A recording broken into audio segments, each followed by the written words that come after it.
চলে আসছি শতাব্দীর সড়ক লাওয়াছড়া জাতীয় উদ্যান, কোমলগঞ্জ মৌলভীবাজার।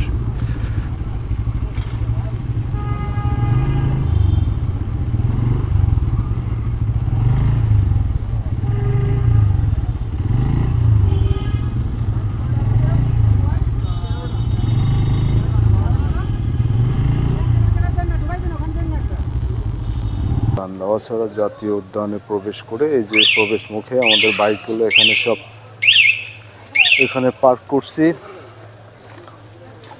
অনেক হেলমেট এখানে রাখা হয়েছে, কিছু হেলমেট আমারটা যেমন আমরা সাথেই নিয়ে নিচ্ছি। আমার বাইকটা এখানে রাখছি।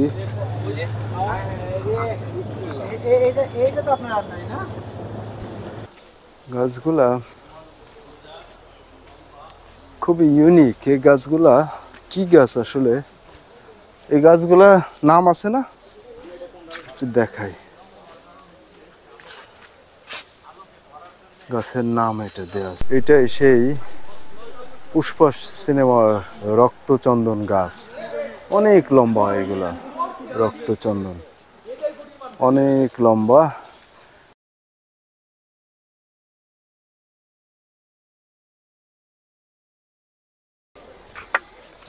এটাতে কি আছে? পান। ও আচ্ছা। শুরুতেই আপনাদের ধারণা দিয়ে রাখি, ঢাকা কিংবা সিলেট থেকে বাস অথবা ট্রেন যোগে শ্রীমঙ্গলে পৌঁছাবেন। শ্রীমঙ্গল থেকে ভানুগাছ কোমলগঞ্জ রাস্তাটায় 7 কিলোমিটার এগুলেই এই যে লাওয়াছড়া পার্কের সীমানা। এটি শ্রীমঙ্গল ও কোমলগঞ্জ উপজেলার মধ্যে পড়েছে, তবে বেশিরভাগই অংশ পড়েছে কিন্তু এই যে কোমলগঞ্জ উপজেলায়।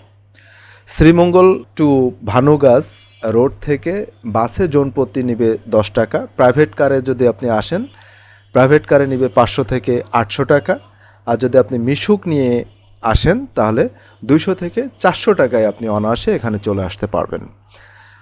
আর প্রায় 1200 হেক্টর এলাকা জুড়ে লাওয়াছড়া পার্কের ভিতর 2500-এরও অধিক প্রজাতির পাখি রয়েছে, যার মধ্যে একাধিক প্রাণীর অস্তিত্ব দেশের অন্য কোনো জায়গায় আপনি পাবেন না, প্রায় বিলুপ্ত প্রায়। এছাড়াও 10 প্রজাতির সাপ, বাঘ, ভাল্লুক, হরিণ, বানর সহ প্রায় অর্ধশত প্রজাতির কিন্তু জীবজন্তু এখানে রয়েছে। তো চলুন আমরা চেষ্টা করি সেগুলো এক্সপ্লোর করতে।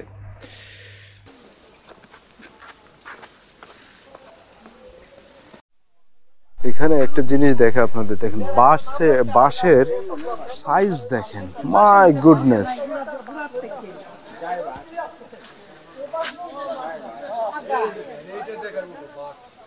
কিন্তু বাঁশে যে মানুষের নামধাম লেখালেখি করছে, একেবারে শেষ করে ফেলছে। দেখেন,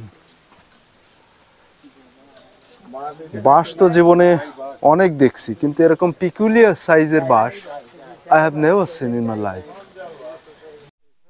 বন্যপ্রাণীর সাথে যে কাজগুলো করা উচিত, যেগুলো করা উচিত না, সেগুলো সম্পর্কে এখানে কিছু ব্রিফিং, কিছু ইনস্ট্রাকশনস দেওয়া রয়েছে।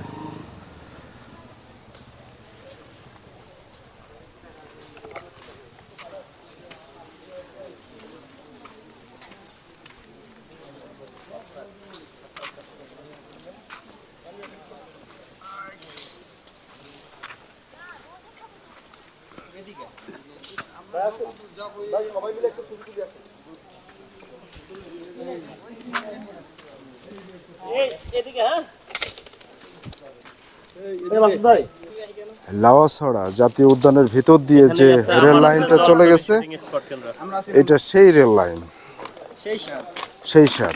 আমার আছে জল না।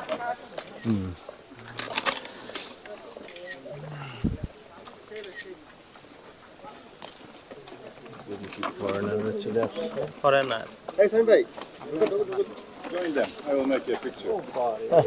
দেন আসেন দেন।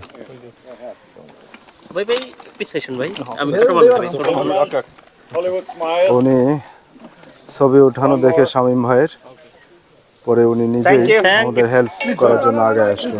Thank you so much, thank you. Yeah, you don't fall. Okay. Okay, thank you. জি ভাই।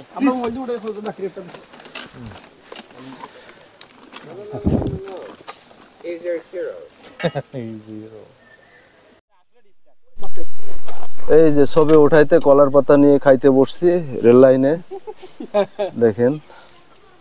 আর শামীম ভাই ওদিকে আমাদের ফটোগ্রাফিতে ব্যস্ত। শামীম ভাই মনে হচ্ছে যে ফটোগ্রাফির উপরে টফেল করছে। চল যা একটু প্যান ফাইটে যাইবো ছবি তুলতে তুলতে।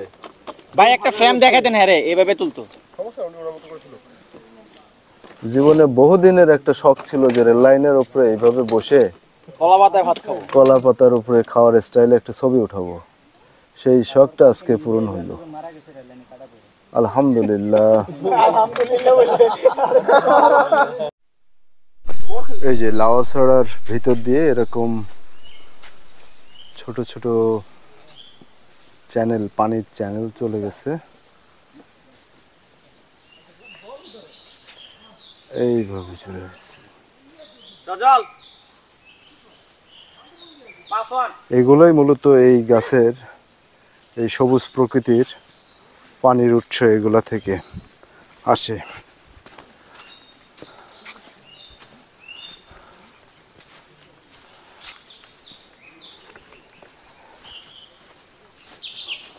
অনেক দূর, প্রায় 1.5 কিলোমিটারের মতো আমরা হেঁটে ভিতরে যাওয়ার চেষ্টা করছি, যে কিছু বানর বা কোনো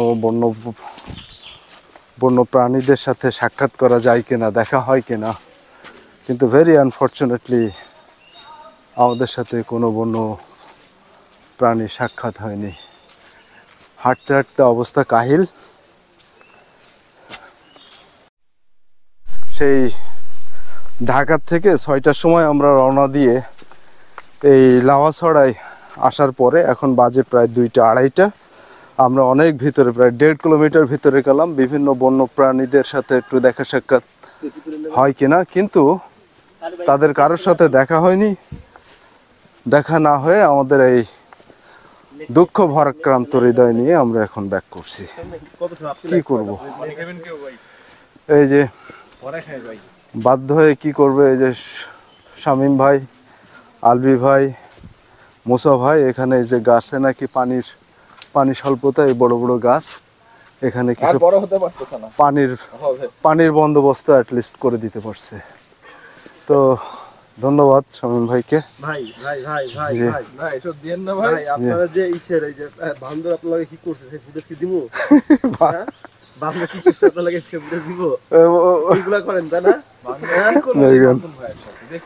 আল্লাহ, এটা আসলে তারা সুযোগ পাইছে, যে এরকম নিরীহ প্রাণী তো তারা পায় না। সে নিজেই প্রাণী স্বীকার করছে যে মাসুম ভাই হচ্ছে নিরীহ প্রাণী। মাসুম ভাই সে নিরীহ প্রাণী। মাসুম ভাই কি তারা প্রাণী, বুঝছেন? প্রাণী, গৃহপালিত প্রাণী। এই যে এখানে ক্লান্ত হয়ে এই ব্যাঙের ছাতার নিচে এরা এসে বসছে। এই আনারস, চাচি আনারস কি কত করে? 40 টাকা পিস না? হ্যাঁ, ঠিক আছে। এটা কি এই বাগানের নাকি? ভিতরে বাগান আছে, ঠিক আছে।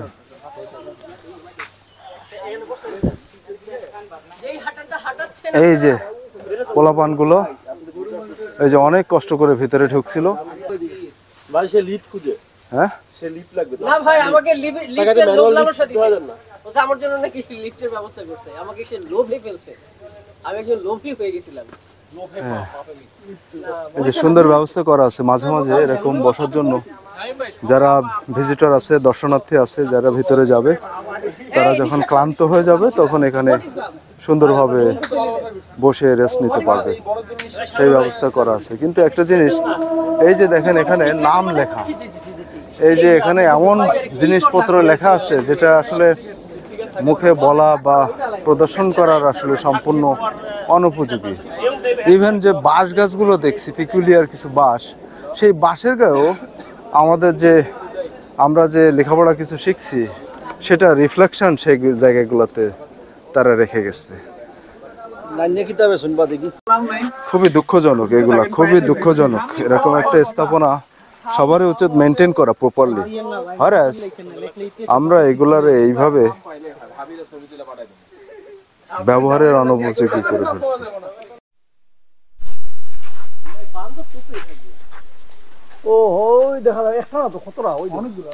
আমরা এখান থেকে হাঁটতে হাঁটতে প্রায় 1.5 কিলো ভিতরে ঢুকে গেলাম, কিন্তু কোনো প্রাণীর সাথে দেখা হয়নি। কিন্তু যখন ব্যাক করি তখন গেটের মুখের কাছেই দেখি যে এই যে তিনটি বানর।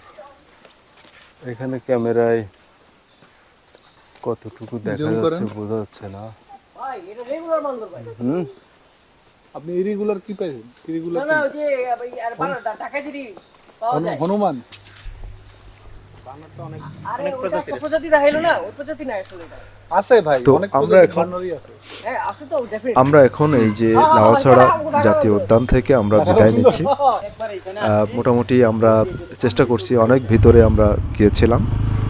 তো অনেক বিভিন্ন নানা প্রজাতির গাছের সাথে আমাদের দেখা হয়েছে, কিন্তু সত্যিকার অর্থে সেইভাবে কোনো বন্য প্রাণী বন্য প্রাণীর সাথে আমাদের সেইভাবে দেখা সাক্ষাৎ হয়নি। তারপরও একটি সুন্দর নিরিবিলি একটি প্রাকৃতিক পরিবেশ আমরা সত্যিকার অর্থেই সেটি এনজয় করেছি। তো আমাদের এই ভিডিওটি এ পর্যন্তই। ভিডিওটি যদি আপনাদের ভালো লাগে তাহলে আপনারা লাইক কমেন্ট করতে পারেন এবং আমাদের চ্যানেলটি সাবস্ক্রাইব করতে পারেন। সবাই ভালো থাকবেন এবং ভালো রাখবেন। আসসালামু আলাইকুম।